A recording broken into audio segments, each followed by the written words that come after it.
We will be finishing, inshallah, today the learning outcome number two.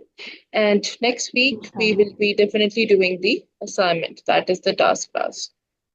2.3 says explain how a CSR policy impacts on the business performance. Now we will be watching out that how it impacts the business performance. First, have a look at what business performance is.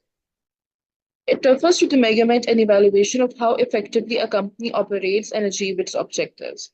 It encompasses a wide range of factors and indicators that provide insights into the company's overall health, efficiency, and effectiveness.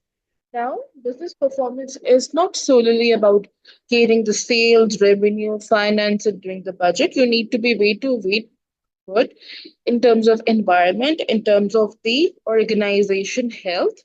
Health here means that you need to be good with the suppliers, consumers, or the stakeholders, and being efficient in daily tasks.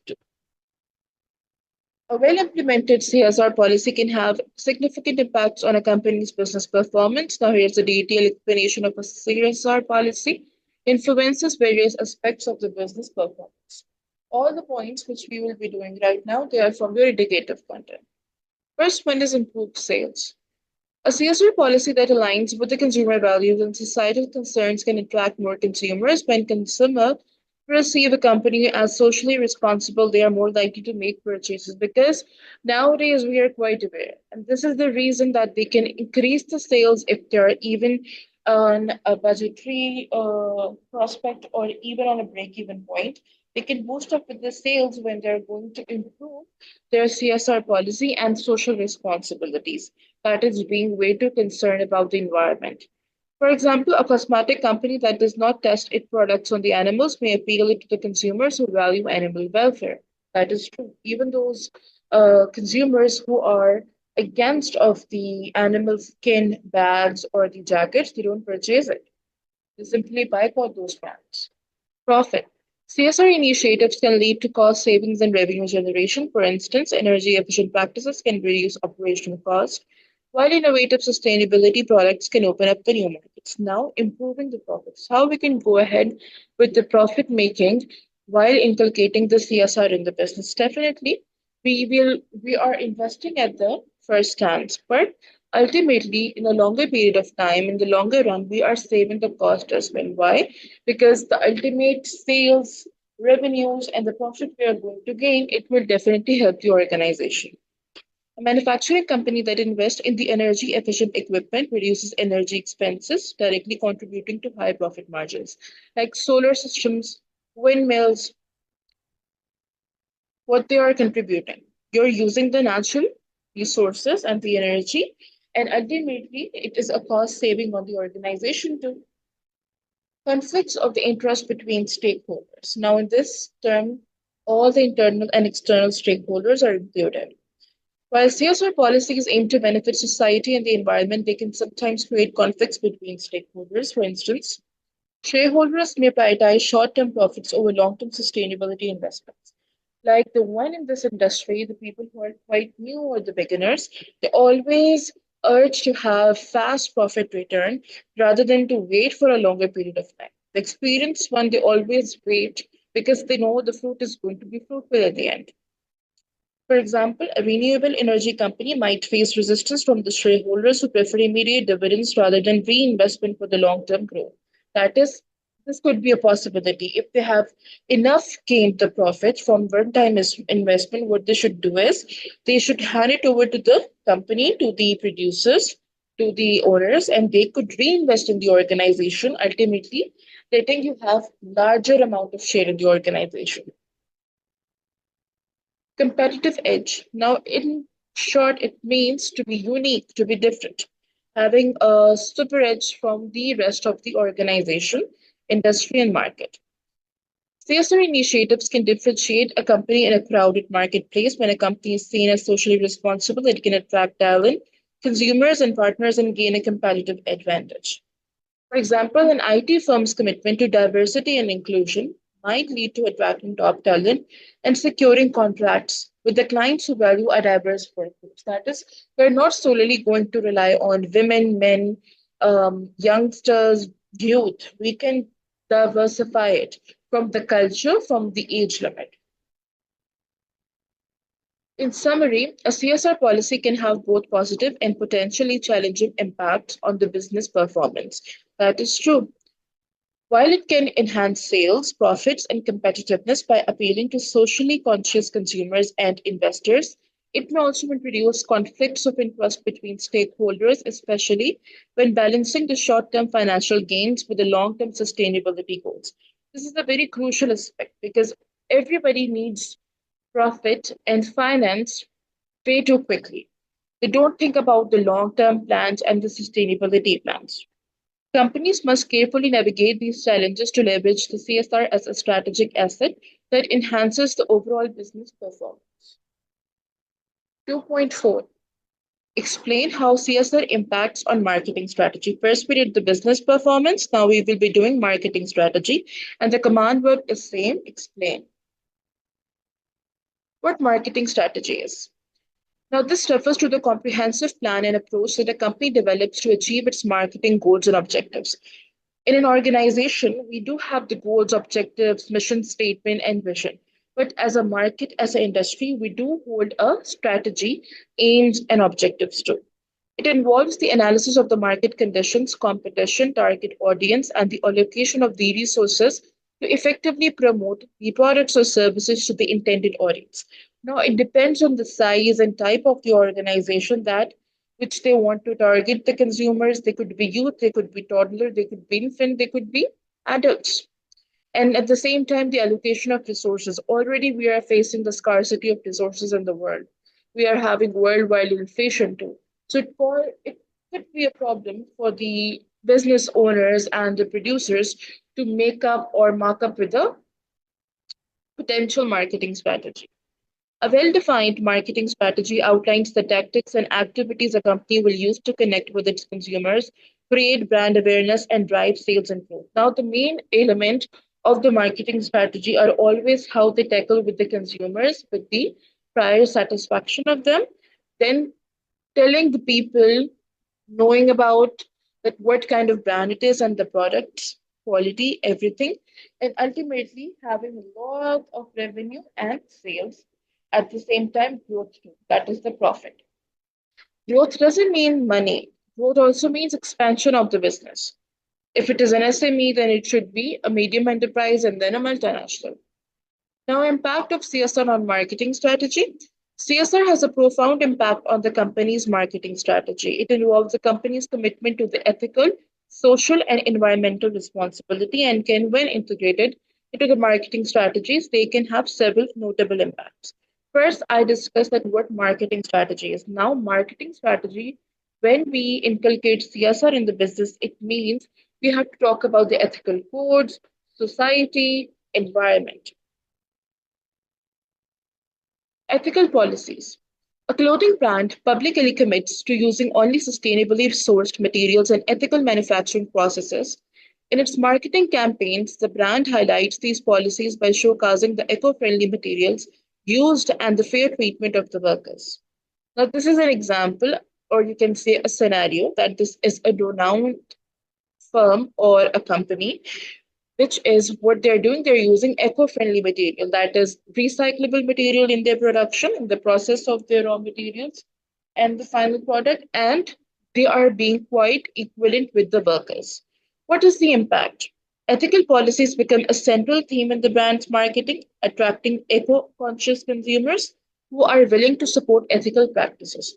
Obviously, people who are always dignifying this ethical code, they already know that they have to target these organizations to buy things.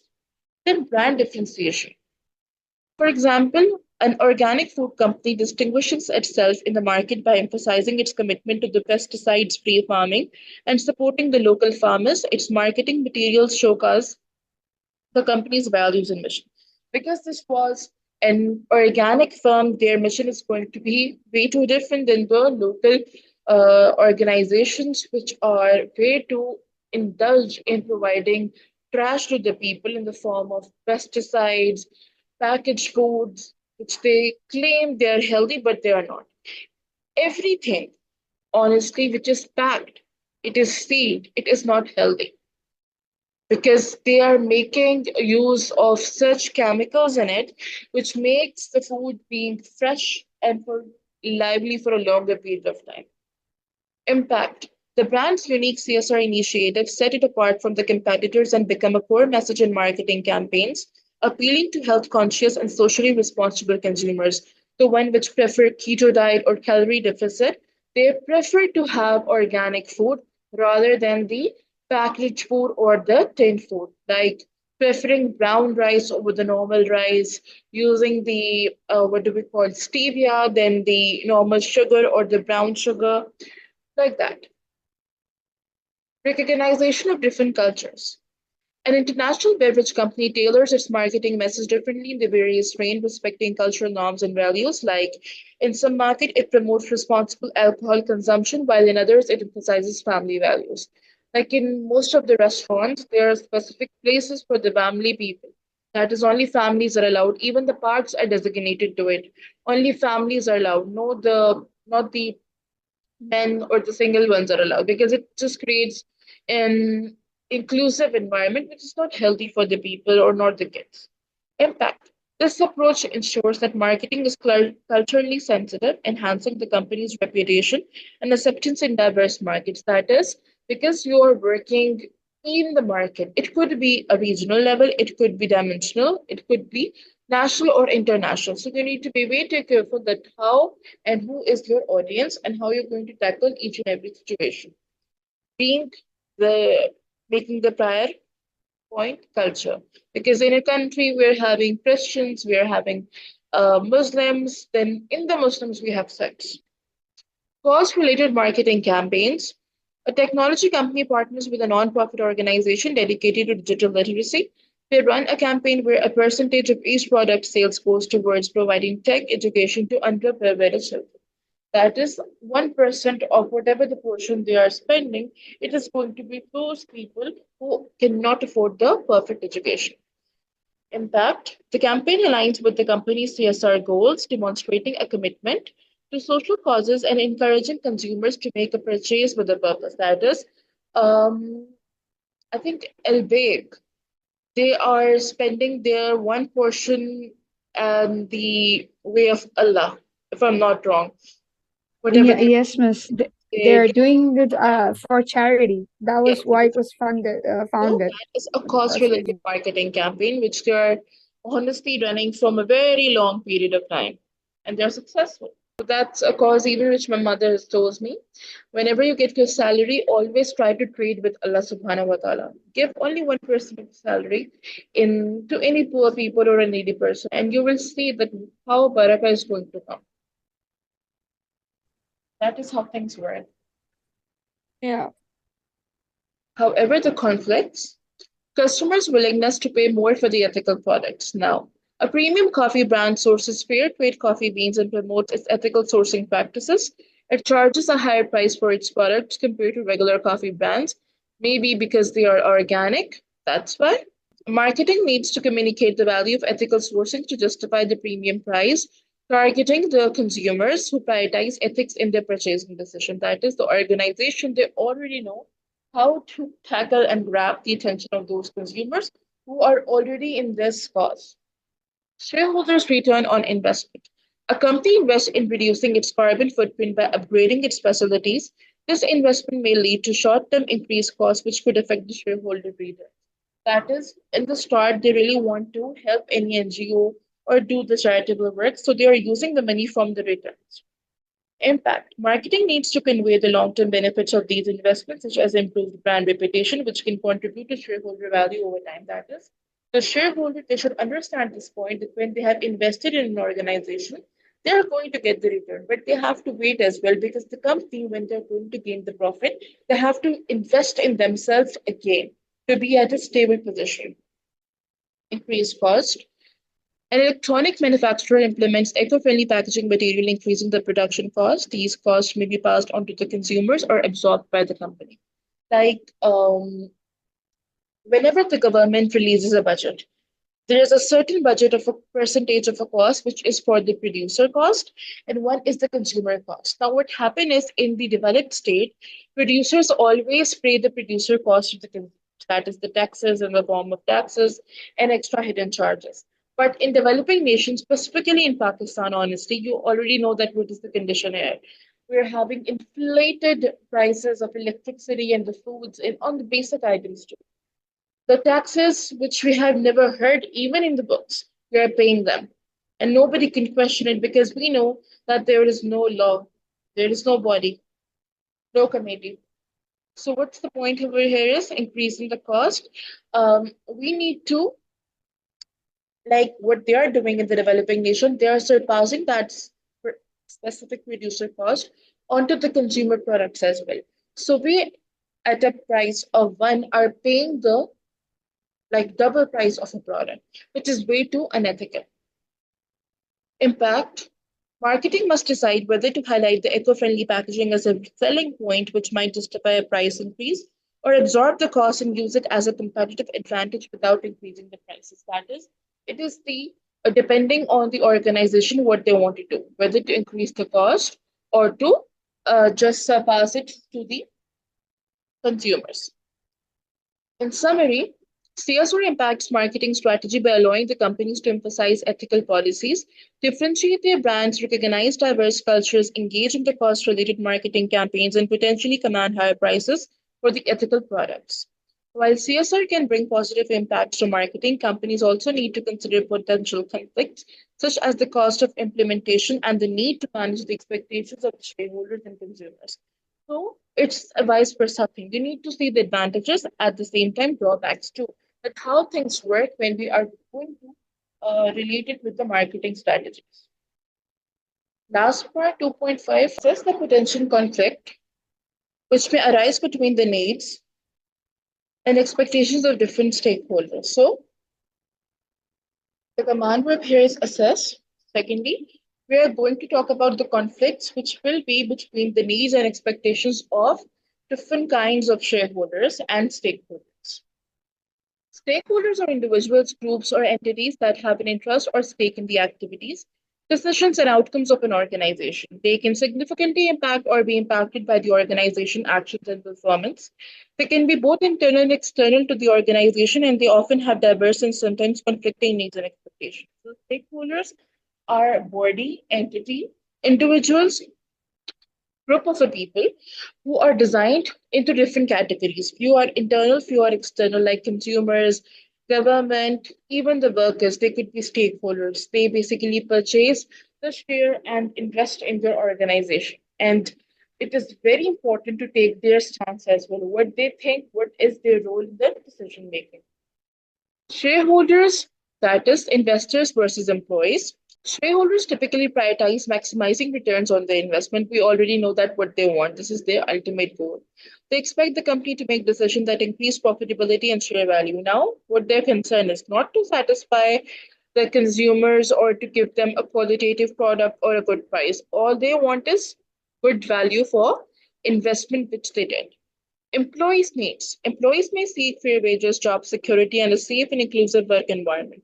So each and every stakeholder, they are going to think from their perspective benefit. Whatever their designation is, they will be desiring that the benefit should be accordingly. Like the employees, they are seeking forward for good pays, for good salaries, and fringe benefits.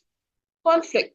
When a company focuses solely on the profit maximization to satisfy the shareholders, it might cut the labor cost, leading to the layoffs, reducing the benefits, or unsafe working conditions. This can lead to conflicts with the employees' needs and expectations. Now, this is how we are going to tackle this question. Because just to satisfy the shareholders, what we're doing, we are cutting on the benefits of the employee just to satisfy the shareholders. The wrong technique. Customers versus suppliers. Customer expectation. Customers expect high quality products or services at competitive prices. They often want prompt delivery and good consumer service. Like we as a consumer, we always want less price, good quality, instant delivery, and everything should be on point, but with a less price. However, suppliers, they may seek timely payments because we have a very critical relationship of a producer with the suppliers, long-term partnership, and fair treatment in negotiation. That is what they are wanting. However, the conflict, If a company pushes suppliers for the lower prices and longer payment terms to meet the consumer demand for the lower cost, it can strain relationship with the supplier, potentially impacting the supply chain and product quality because we want to satisfy the consumers. They are demanding us for the products which are of a low price but of a good quality. Now we are compromising with supplier here. And that is disrupting the whole supply chain as well because we are not giving them the on time payments. We are already purchased the, what do we call it? Management versus shareholders and investors. Management. Management aims for long term stability and growth. They may invest in research and development, employee development, and sustainability because they have to go in all the sectors in the organization, like being the head of all the departments or scrutinizing the people under them. So they need to be way too careful with the research and development as well and their stability in the organization. Shareholders. Now, they often focus on short term gains and dividend payouts, that is, urgently giving them the profit which the organization has earned. Conflict. This arises when the management long term investment produce short term profits. For example, a company investing heavily in research and development may face resistance from the shareholders seeking immediate returns because we are not paying them, the shareholders, on time, or maybe we are taking time because the amount, the profit which we have earned, we have developed and used it in the research and development department. Government versus environmental activist. Government expect companies to comply with laws and regulation, which often include environmental standards. That is, everything should be according to the laws and regulations, using ISO standards, certain techniques and tools. However, activists advocate for the sustainable and environmentally friendly business practices. That is, the one in which the environment is not harmed, everything is being way too ethical and sustainable. Conflict. Companies that struggle to meet stringent environmental regulation may face legal challenges or public protests from activists seeking the stronger environmental commitment. That is true. If we are not abiding laws and everything according to what the environmentalists have told us, like the NGOs, they always go on a strike. Customers versus environmental activists. Many consumers now prioritize eco friendly products and sustainable brands, that is, not buying from those brands which are producing those products which are made from the animal skin or the remains. Activists demand more significant sustainability efforts from the companies too. That is why CSR has been implemented now. Conflict. Companies may face conflicts if they market themselves as environmentally responsible but are perceived by activists as not being enough to address environmental concerns. This can lead to reputation damage. So we have to think this as well that being good in the eye of the market industry is important as well by building good reputation as in a good brand image. Lastly, we have local communities versus industry regulators. Communities near the industrial operations often seek environmental protection, safety, and minimal disruption. Why? Because they are already under the, what do we call that? Pollution, waste, everything is being disrupted for those communities. Like there is a sector in Islamabad, in I-11. In I sector, we all have the factories of steel mills, iron mills, and that area is quite polluted no matter what the government do. But the air is always polluted, these roads are always dirty. You cannot do anything because that is how things work there. Industry regulators. Regulators aim to enforce industry standards and safety regulations because that is the most important thing. They have to look at the employees and the workers. Conflict. When companies operate in proximity to communities, conflicts can arise over issues such as noise, pollution, safety, and land usage. Failure to meet regulatory standards can lead to legal actions and community protest. This is a very simple and a common thing which is practiced in India and Pakistan both, even in Bangladesh too. Addressing these conflicts requires organization to carefully balance the interests of different stakeholders.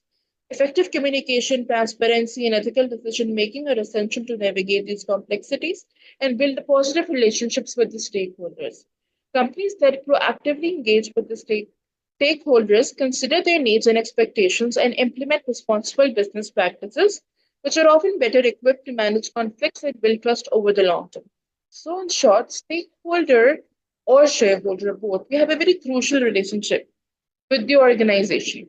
We have to be profitable, but we have to consider the other factors as well, such as environment, locality, people, consumers, everybody. So everything should be in equilibrium rather than satisfy one entity and making agree the other entity.